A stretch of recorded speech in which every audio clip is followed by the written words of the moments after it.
बिस्मिल्लाहिर्रहमानिर्रहीम। अस्सलाम वालेकुम। सऊदी अरब का पाकिस्तान के साथ तारीख का सबसे बड़ा और अहम तरीन मुआहदा हो गया है। आप इस मुआहदे को ये देखें कि ये मोहम्मद बिन सलमान की अब तक की सबसे जीनियस मूव है, जो खतरा दूसरे अरब ममालिक नहीं देख पा रहे या देखकर वो एक्शन नहीं ले पा रहे। मोहम्मद बिन सलमान ने इन सब से कम एज होने के बावजूद इतना बड़ा एक्शन ले लिया है और इतना बड़ा सरप्राइज दिया है। क्या जीनियस मूव है उनकी कि उन्होंने पाकिस्तान के साथ एक ऐसा दिफाई मुआहदा कर लिया है कि सऊदी अरब पर अटैक, सऊदी अरब पर ट्रबल पाकिस्तान की ट्रबल, और पाकिस्तान पर अटैक सऊदी अरब पर अटैक समझा जाएगा। यानी आज के बाद वो जो सारे बंद दरवाजे थे वो खुल गए हैं। अब ये क्या सूरत हाल है, आप इसको समझना चाहते हैं तो आप डोनाल्ड ट्रंप का लेटेस्ट बयानिया समझे। वॉल स्ट्रीट जर्नल ने कहा है कि उन्हें खबर ब्रेक की कि डोनाल्ड ट्रंप ने मां की गाली दी है नेतन्याहू को और कहा है कि इसकी वजह से सारे के सारे तहादी मुझसे दूर हो गए हैं और मैंने इसको मना किया था कि तुमने स्ट्राइक ना करना। मैंने इसको कहा था कि तुम बातचीत से मसला हल करो, लेकिन वो बज़िद है इस बात पर कि मैंने अटैक करना ही करना है, मैंने सारे इस्लामिक कंट्रीज पर अटैक करना है और ये सारा मामला हो। अब जरा समझिए कि डोनाल्ड ट्रंप कितना फ्रस्ट्रेटेड है पाकिस्तान के इस मुआहदे के बाद, इसराइल कितना फ्रस्ट्रेटेड है और इंडिया कितना फ्रस्ट्रेटेड हो गया। ये सारे का सारा आप जरा सिनेरियो समझेंगे तो आपको अंदाजा होगा कि ये सऊदी अरब की क्या जीनियस मूव है, इतनी कमाल मूव है जिसका आप तसव्वुर नहीं कर सकते। देखिए, ज़िया-उल-हक के दौर से पाकिस्तान की सऊदी अरब के साथ एक कमिटमेंट है कि अगर हरमैन शरीफ पर कोई हमला हुआ या उसकी हिफाजत की कोई भी सूरत हाल हुई तो पाकिस्तान बगैर चूं चढ़ा किए मदद करेगा और हम हिफाजत करेंगे। और ये आलमोस्ट तकरीबन सारे इस्लामिक ममालिक की खामोश ही सही लेकिन एक कमिटमेंट है। लेकिन अब जरा सूरत हाल को समझिए। हुआ ये कि OIC का हुआ है इजलास, यानी जो अरब इस्लामिक समिट है, लेकिन अरब इस्लामिक समिट के अंदर कोई फ्रूटफुल रिजल्ट सामने नहीं आया। तकरीरें वहां पर हुई हैं, कतर के अमीर ने कमाल तकरीर की है, कतर के प्राइम मिनिस्टर ने वहां पर तकरीर की है, लाजवाब तकरीरें थी। मलेशिया के प्राइम मिनिस्टर ने कहा है कि भाई अटैक का वक्त है इसराइल पर, ये अब छोड़ दें हम सारी हरकतें जो हम अभी तक करके बैठे हुए हैं, मुजम्मतें ये वो। अब हुआ क्या कि वहां पर ये जो तजवीज़ आई थी खास तौर पर सीसी की जानिब से, जिसमें ये कहा गया कि भाई अटैक करें और उसके बाद अब हम अपनी इस्लामिक यूनाइटेड फोर्स बना लें, ये कहा। अब तजवीज़ों के बाद जब वहां से इलामिया जारी हुआ तो वो बड़ा सॉफ्ट था, उसमें कोई इस लेवल का काम नहीं था कि इसराइल परेशान होता। तकरीरों से ज़रूर हुआ वो, लेकिन उसके बाद मोहम्मद बिन सलमान को ये बात रियलाइज हो गई है। सबसे पहले उस बंदे को, और कमाल जीनियस मूव है, उनको रियलाइज हो गई ये बात कि मुस्तकबिल में बड़ा खतरा सामने नजर आ रहा है। तो उन्होंने किया क्या है, उन्होंने पाकिस्तान के साथ हंगामी एक मुआहदा कर लिया। इस मुआहदे को आप सिर्फ इस पॉइंट से देखें, पाकिस्तान पर कोई भी अटैक होता है तो वो सऊदी अरब पर अटैक समझा जाएगा। तो पाकिस्तान पर अटैक किसने करना है? दुनिया में दो ही मुल्क हैं जो सिर्फ पाकिस्तान पर अटैक कर सकते हैं, दो मुल्क, एक है इसराइल और एक है इंडिया। इसराइल डायरेक्टली नहीं करेगा, इंडिया करेगा। अब इंडिया इस मुआहदे के बाद परेशान है तो उधर इसराइल परेशान है और उधर अमेरिका। कैसे, इस बात को समझे। और पाकिस्तान के लिए खतरात क्या मंडला रहे हैं और सऊदी अरब के लिए क्या खतरात मंडला रहे हैं और दोनों ने मिलकर मुकाबला कैसे करना है। देखिए, जो काम आज मोहम्मद बिन सलमान कर रहे हैं, मुस्तकबिल में आपको बहुत सारे इस्लामिक कंट्रीज करती नजर आएंगी। अब आप ये देखें, अगर इसराइल ये मुआहदा कर सकता है अमेरिका के साथ कि अमेरिका उसको मिसाइल दे रहा है, F-35 दे रहा है अपनी बचत के लिए, तो सऊदी अरब क्यों ना मुआहदा करे।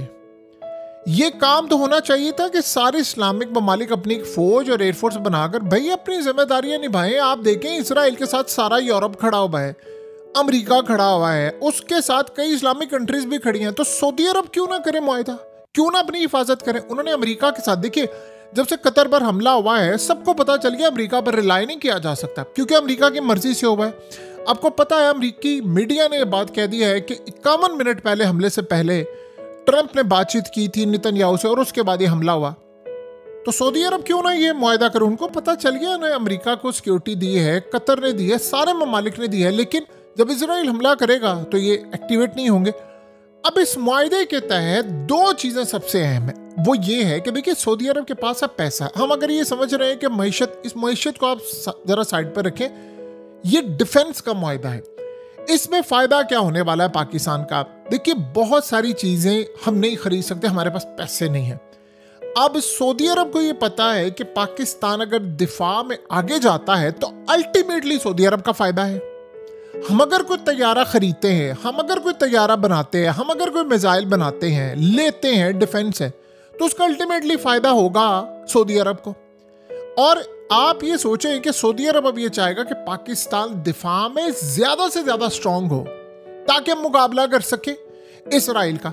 इसराइल ने मुस्तकबिल में सऊदी अरब पर हमला करना या नहीं करना, लेकिन अब उनको ये बात समझ आ गई है कि आगे अमेरिका ने हिफाजत करने के लिए है, जिसको हम मिल मिलाकर कर ले, हमला कर ले, जवाब कुछ भी बना ले, कोई हमास का कह ले। हमास का तो देखिए सऊदी अरब उनके साथ उस लेवल पर वहाँ मुज़ाकरात तो नहीं होते, लेकिन इसराइल को तो कोई बहाना चाहिए, और बहाना वो कोई भी कर सकते हैं। उनको खाली ये हमास का नहीं, उनको कोई भी बहाना चाहिए। पूरा गजा उन्होंने तबाह कर दिया, उन्होंने कोई बहाना लगाया, उनको कोई ज़रूरत भी नहीं है। तो अब होगा ये कि सबसे बड़ा मसला ये है कि इंडिया इसको रीड आउट इस तरह कर रहा है, देखिए कि पाकिस्तान एक ऐसी चीज सिक्योर की है कि मुस्तकबिल में अगर इंडिया भी अटैक करता है तो सऊदी अरब पर अटैक समझा जाएगा। ये चीज इंडिया को खटक रही है और इसराइल को भी खटक रही है। अब इसराइल देखें इस चीज को देख रहा है कि वो बड़ा खुश था कि इन सब की सिक्योरिटी है अमेरिका के पास, मैं जब भी हमला करूंगा सारा मलबा अमेरिका पर आएगा, अमेरिका खुद ही मैनेज कर लेगा। मेरे लिए क्या, मैंने गजा सारा खंडर बना दिया, मैंने सारी चीजें कर ली, दुनिया देख लेगी, मैं दुनिया की क्रिटिसिज्म की परवाह नहीं करता, उनके कानून की परवाह नहीं करता, अमेरिका ने करना है जो भी करना है।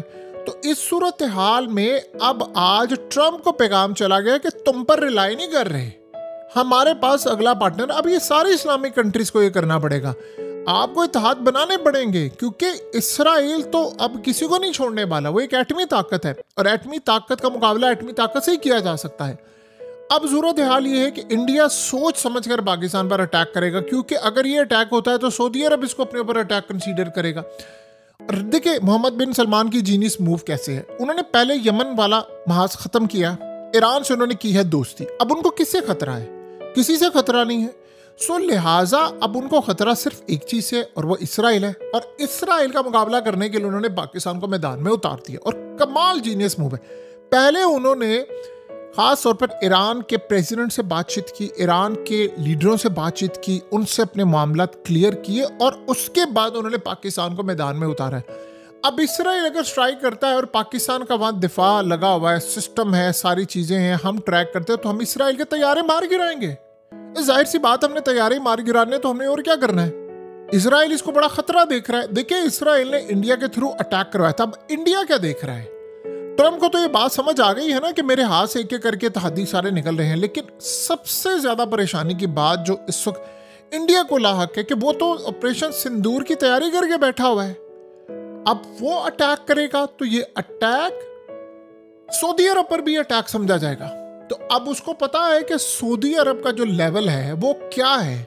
1 और 11 हो गए हैं पाकिस्तान की, अगर देखें हम लेट से 10 थे तो 0 1 लगे, हम 100 हो गए हैं सऊदी अरब के बाद। और सऊदी अरब दिफा के मामले में इंडिया से ज़्यादा पाकिस्तान की मदद, यानी इंडिया के पास जितना पैसा है उससे ज़्यादा वसाइल और ये चीज़ें और हर लिहाज से सऊदी अरब की कैपेसिटी है, असर व रसूख है उनका। तो जहाँ पर पाकिस्तान को किसी प्रोजेक्ट के लिए पैसे की ज़रूरत है सऊदी अरब देगा, क्योंकि अब दिफा पाकिस्तान का नहीं हो रहा, अब हो रहा है सऊदी अरब का। तो इंडिया अब यहाँ पर अटैक करने से पहले 1000 दफ़ा देखेगा, लेकिन अब इसराइल और इंडिया एक पेज पर आ जाएंगे। ये बात आप जानिए, पहले भी थे, अब ज्यादा हो जाएंगे। अब वो जो मोदी को निकालने का फैसला था अमेरिका का, वो रिवर्स होगा।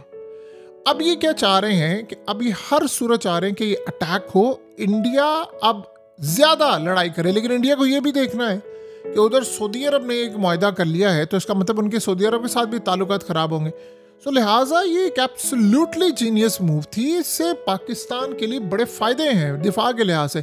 लेकिन ये बात ज़हन में रखिएगा, मुस्तकबिल की जंगें भी सर पर खड़ी हैं, क्योंकि ना तो ये मूव अमेरिका को पसंद आई है, ना ये इसराइल को पसंद आई है, और ना इंडिया को पसंद आई है। तो इसराइल इसको बहुत बड़ा खतरा देख रहा है। वो ये देख रहा है कि मैं पहले अटैक कर लेता था रीजन में, अमेरिका की सिक्योरिटी थी, अब तो सारे ऐसा ऐसा सऊदी अरब को देखकर कहेंगे कि यार इस्लामिक कंट्रीज को आपस में एक दूसरे से मुआहदे करने चाहिए, सब आगे होकर आए, एक फौज बनाए। तो ये तो इसराइल के खिलाफ बहुत बड़ी जंग है, तो वो पाकिस्तान के खिलाफ ज्यादा आगे बढ़कर मामला खराब करने की कोशिश करेगा, इंडिया के थ्रू भी करेगा। अगर इंडिया ने इन सब के बावजूद भी जंग कर ली तो ये जंग बड़ी खतरनाक होने वाली है, क्योंकि फिर जाहिर सी बात है सऊदी अरब सिर्फ, देखिए पहले तो वो एक स्टेटमेंट जारी करते थे, वो चाहते थे दोनों फरीक मिल बैठ कर ये मामला तय करें, जंग ना हो। अब सऊदी अरब पर हमला पाकिस्तान और पाकिस्तान पर हमला सऊदी अरब पर है, तो ये चीजें सारी ज़हन में रखिए। अब इसराइल ने अगर अटैक किया तो अटैक पाकिस्तान इसराइल पर कर देगा, यानी चाहे वो सऊदी अरब पर हो या पाकिस्तान पर हो, तो ये उसके तैयारे गिर रहे हैं, ये सारी सूरत हाल हम होने जा रही है। और इसराइल को बड़ा अच्छा खासा झटका लगा आज।